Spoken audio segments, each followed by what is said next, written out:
Hello, my name is Beck and welcome to a spoiler reading vlog for Ninth House by Leigh Bardugo. I only know that this is not for her young adult audience necessarily, it's an adult book that she's written. It's the first in a series and it's an urban fantasy slash mystery, I think. I haven't started it yet, but I want to read it and kind of talk about my thoughts about it while I am reading it, and so I'm going to be taking notes and talking about my thoughts in relation to the plot twists and stuff in this book. So this is going to be a spoiler vlog, like I said, so if you don't want any spoilers then probably don't watch this. The vague synopsis of this book that I can give you is that it follows a main character named Alex, and she's starting as a freshman at Yale University, and she's starting here because she's trying to avoid a horrific traumatic thing in her past. This was supposed to be an escape, but she's kind of made a deal slash been blackmailed into going to Yale that was supposed to be her fresh start and keeping an eye on the secret societies there.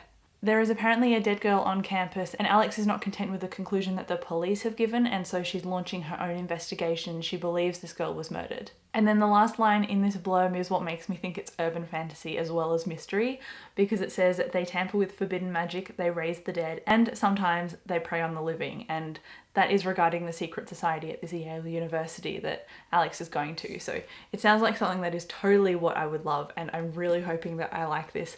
I've seen mixed opinions on Twitter and YouTube, so I'm hoping that I'm one of the people that adores this book. But throughout this vlog, you'll find out whether I do or not. Hello, I am here with a Ninth House update. I have read 114 pages and I wanted to talk about my thoughts so far because I have seen so many mixed reviews like I said at the beginning of this vlog, but it turns out I'm actually loving this book so much. There is a lot of intrigue in here and it's really only started to very slowly burn into what the plot is, so I can understand why some people might not like it, but for someone who reads adult fantasy a lot like me, I'm loving all of this detail. So what have we had so far? We've got Alex, who's our main character, and at the beginning you kind of see her before this story actually starts, so there's a bit of a time jump, and I believe she's in a bathroom and she's looking at all of her wounds.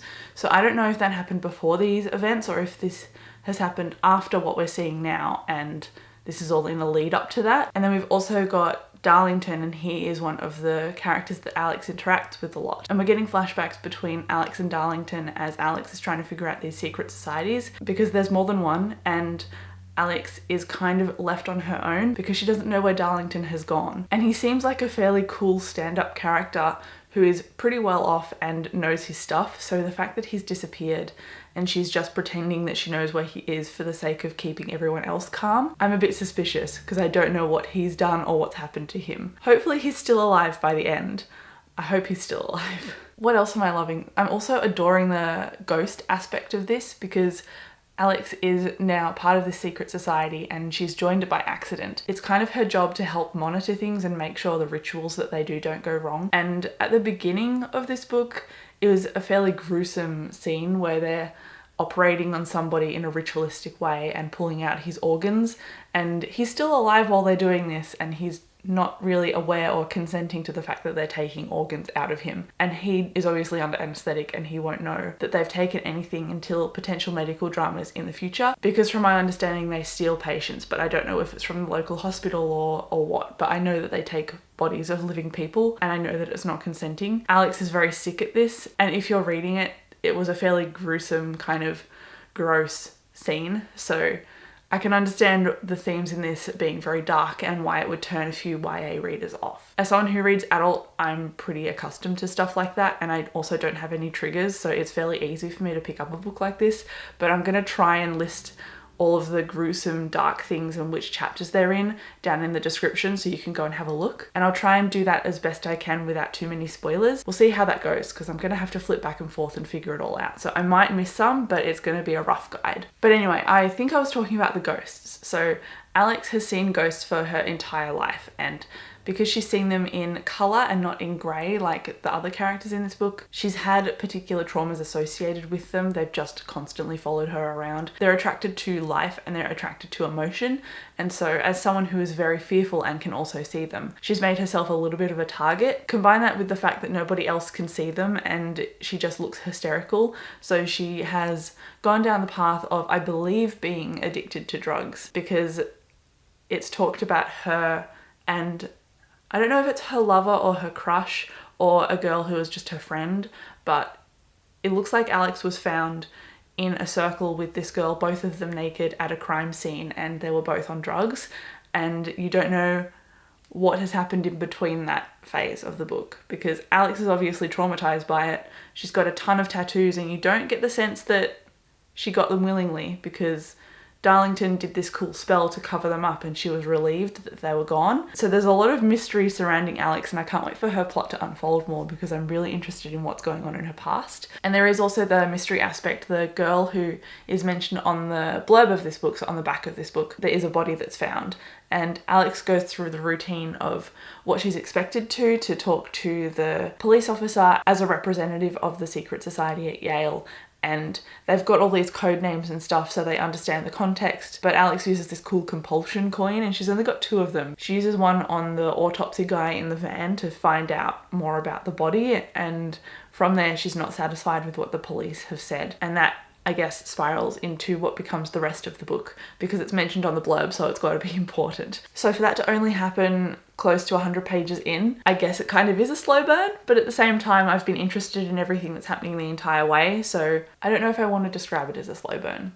There's been a lot of information, but not information dumping, which I'm grateful for. I don't really have any predictions because it's too early to say, but I'm just hoping that Darlington is alive. Oh, really quick, Alex also said that when she was doing a ritual with Darlington, she actually got touched by some of the greys, and the ghosts aren't supposed to be able to touch people. They're not supposed to manifest physically or be able to touch anybody at all. Obviously something has happened to Alex because normally you can't see ghosts, and Darlington has to drink this potion concoction every time he wants to see the greys, and every time he does it he gets closer and closer to dying from doing it. He can't even see them in full colour when he does that. So you're getting an insight into the depth of how far Alex is into this kind of world without really wanting to be, and she's been put in this position at Yale because of her capacity to see ghosts, I think. Darlington really wanted to choose his protege, I guess, because every 3 years someone else new is chosen to be part of this society that kind of helps out the secret societies and makes sure the rituals don't go wrong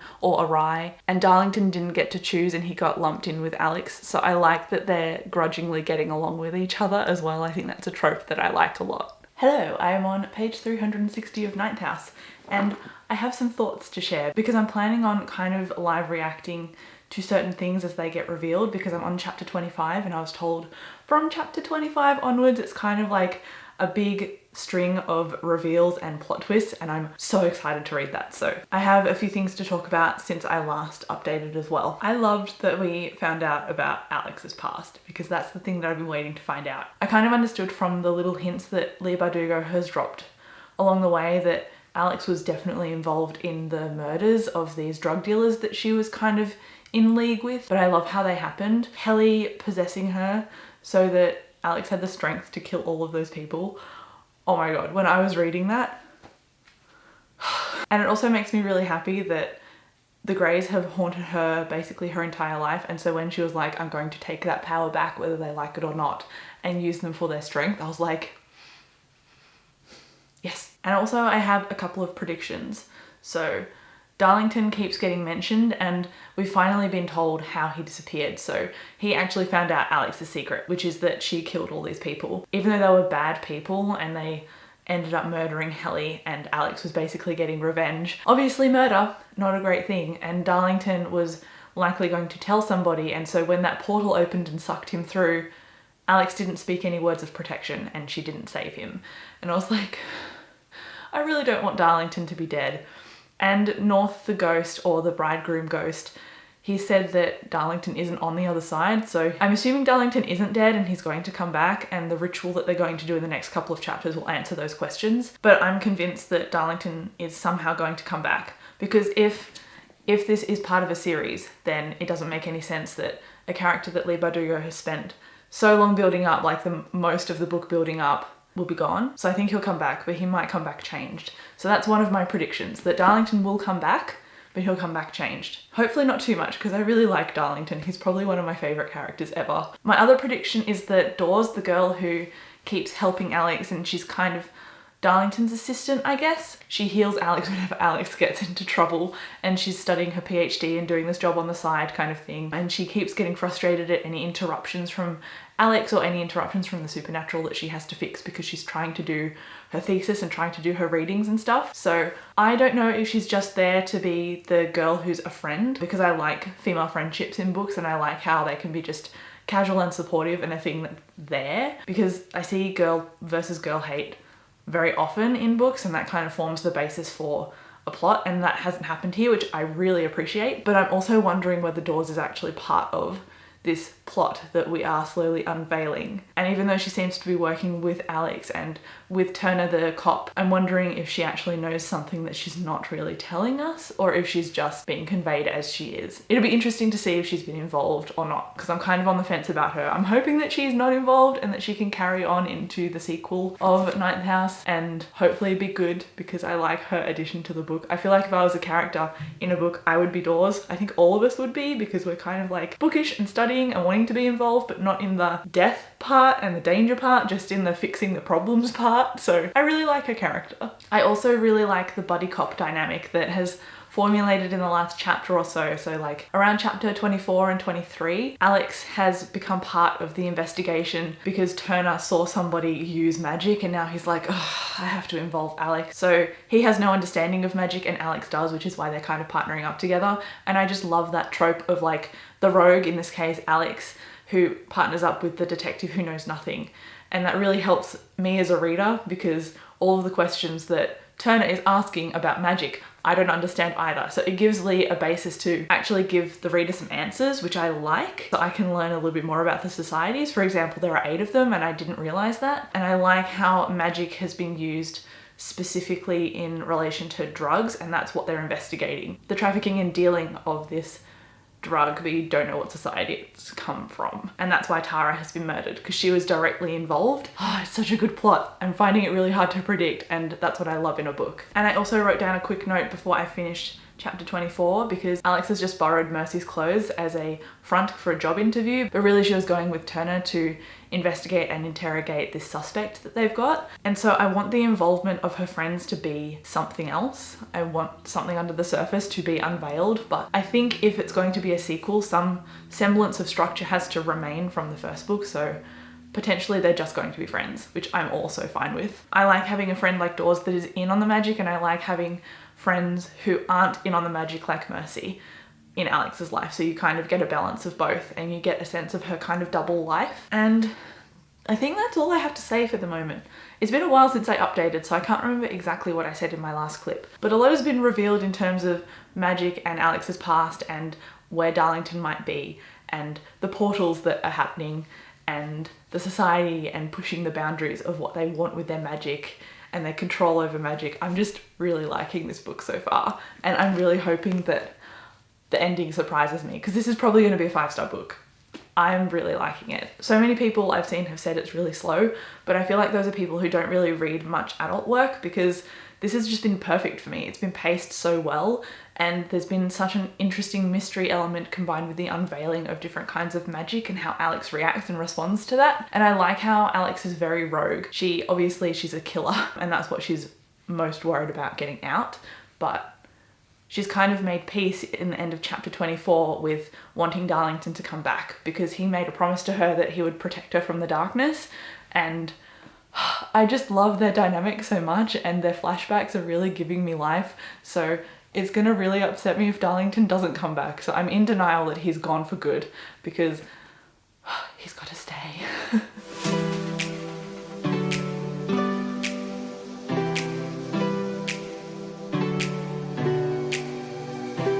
Up to bring Darlington back with a ritual, and it's not just Alex, it's Sando, the dean, and a few alumni who were in Leith before. I'm really nervous. I really want him to come back. Something is going wrong. I don't know what I expected.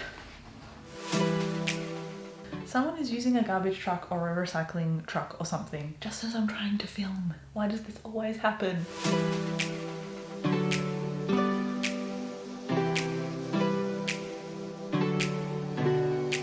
Darlington has gone.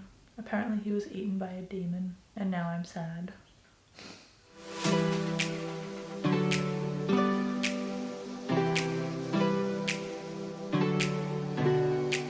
beginning of the book, Alex has a bite mark on her and she's by herself trying to recover and get better. And this is the scene where she got that bite mark. Blake, one of the guys that was kind of part of the investigation and used this drug to make people obey him, has come to kill Alex. And Alex has just called all of the hounds that Darlington called at the beginning to show her that he could do it and show her what magic was. And she doesn't know how to control them, obviously, because Darlington is gone and he can't tell her how. And one of them has just bitten her in the frenzy of trying to stop the compulsion from getting her killed. This is so cool.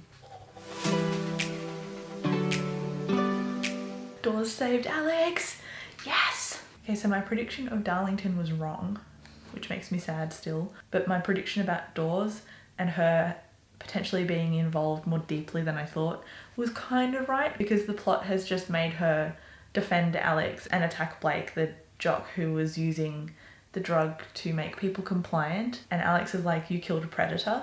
And that's basically what Alex did to all of those drug addicts that she was holed up with before Ninth House started. So it's put them kind of on a similar ground and a similar page. And I like that the story has made them come from similar circumstances so that they have a point to relate. I really like their friendship and I like how it's being developed in a dark way.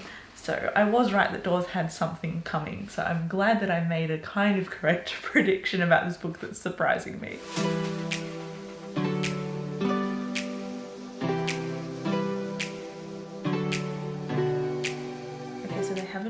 Caught the person who killed Tara, which is what started this whole investigation by Alex in the beginning, but they have caught Blake, who was involved. So part of the intrigue has kind of been wrapped up and tied up, but we've still got the bridegroom and Darlington, who was investigating the bridegroom's murder because he was compelled to kill his wife Daisy like years ago when the societies first started.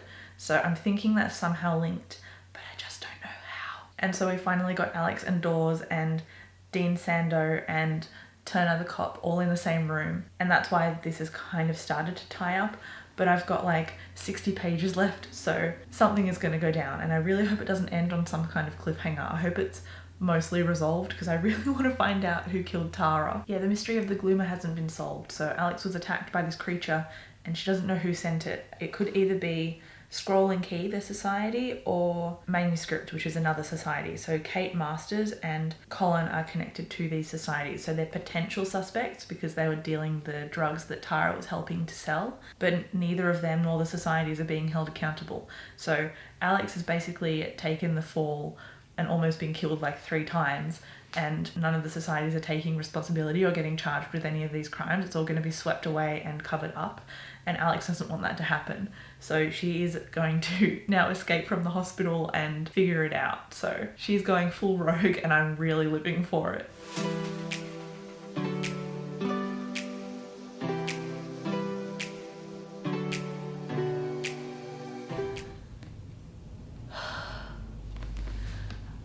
I just finished reading Ninth House and I predicted something without meaning to. The last line or the last page talks about Darlington, and earlier on I said that Darlington has probably been transformed somehow and he'll come back. And I mean, he technically doesn't come back, but he's also on the other side as a demon.